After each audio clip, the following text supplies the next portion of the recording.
It's 2024. We are in the 21st century. This era should symbolize the progress and development of humankind. Yet, we are confronted with horrific images of people burning, attached to IV drips on our screen. We all watched him burn to death, thanks to Israelis bombing the area outside the hospital. He was on an IV, on a bed, in a tent. He burned to death. His mother died. This is a grim reality of our world, marked by atrocities committed by those we consider our allies. One may ask how Australia's ally Israel has been allowed to continue committing these heinous acts. The answer is simple. When the narrative shifts to portray the perpetrator as the victim, these war crimes are suddenly redefined as acts of self-defense.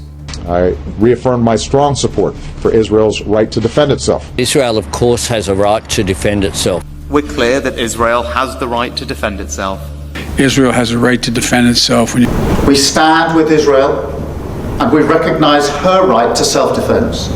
The United States recognizes Israel's absolute right to defend itself. Israel has a right to defend itself against these attacks. The idea of Israel playing the victim is nothing new. Israel often presents itself as a brave underdog, a democratic nation fighting against violent, terrorist Arab neighbors. The town has been bombarded like this for a year, surrounded on three sides by Hezbollah. But in the end, Israel is trying to deal with people who want to wipe them off the map. This victimhood narrative allows the Israeli government to take over large areas of Palestinian land without facing much criticism, all while the world watches on in silence. Zionists are skilled at distorting the truth, exaggerating acts of resistance by the Palestinian people while portraying themselves as victims. This strategy allows them to garner sympathy from the international community, cleverly obscuring the facts on the ground and justifying their actions against the Palestinian population. Israel was always that gallant little underdog democracy fighting for survival against all the odds. Now the Israelis have annexed East Jerusalem and the Golan Heights, settled down more or less permanently on the West Bank, and occupied close to half of Lebanon. Have you ever seen a so-called victim who bombs their neighboring countries 24/7, killing innocent women and children every single day? Even as the genocide unfolds in real time live on our screens, their talent for deception is so remarkable that they can convince the world to observe an anniversary on October the 7th. Today we mourn more than 1,200 innocent victims of the October 7th attacks. We're now going to light the Yorkshire candle, the memorial candle, and then observe a moment of silence.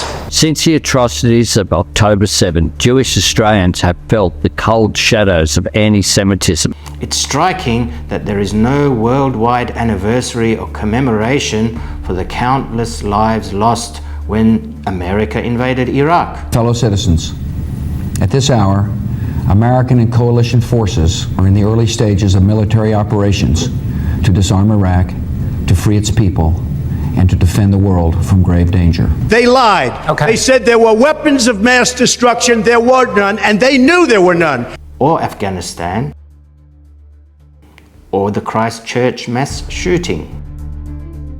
Truth be told, you'd struggle to find anyone who can recall these dates. Yet we are frequently reminded of October the 7th. This highlights their skillful use of propaganda.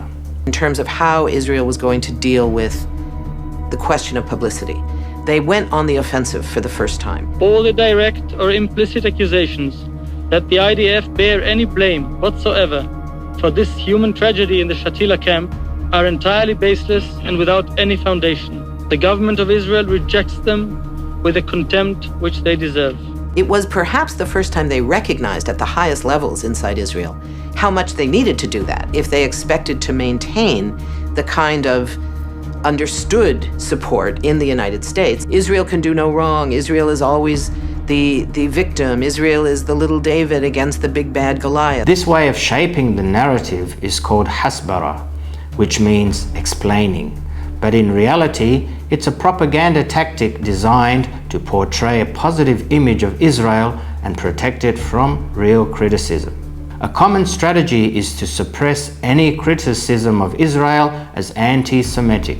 When the ICC investigates Israel for fake war crimes, this is pure anti-Semitism. From the river to the sea is anti-Semitic. Those calling for a ceasefire are legitimizing anti-Semitism. To achieve its goals, hasbara works in many ways.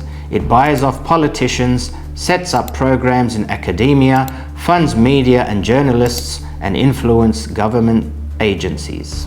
Peter Dutton, the leader of the Liberal Party in Australia, wants us to believe that Israel is a weak nation on the brink of extinction.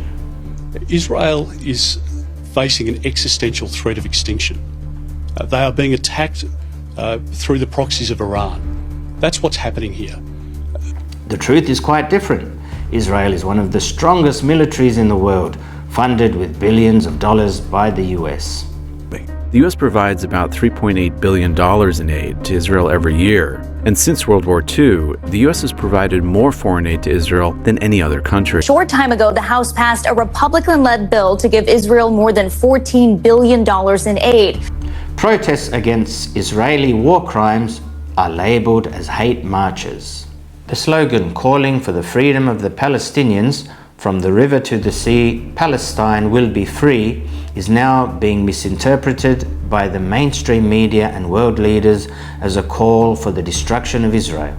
I think I've been pretty clear that these are hate marches. We all know that from the river to the sea, Palestine will be free, where the population of Israel is 10 million, of which 8 million almost are Jewish people, means a land free of Jewish people. On the issue of the river to the sea, Dennis Richardson again described it as an extremely violent statement. And so it has no place on our streets. I agree. To the Prime Minister, when the Prime Minister condemned the violent river to the sea chant, Labor Senator Fatima Payman publicly rebuked him and repeated it. Yesterday, Senator Payman crossed the floor to support the Greens' hate-filled campaign. If this is deemed a genocidal slogan, then Israel must also be held accountable, as you will find that they echo the same phrase in the Likud party manifesto. Between the sea and the Jordan, there will only be Israeli sovereignty.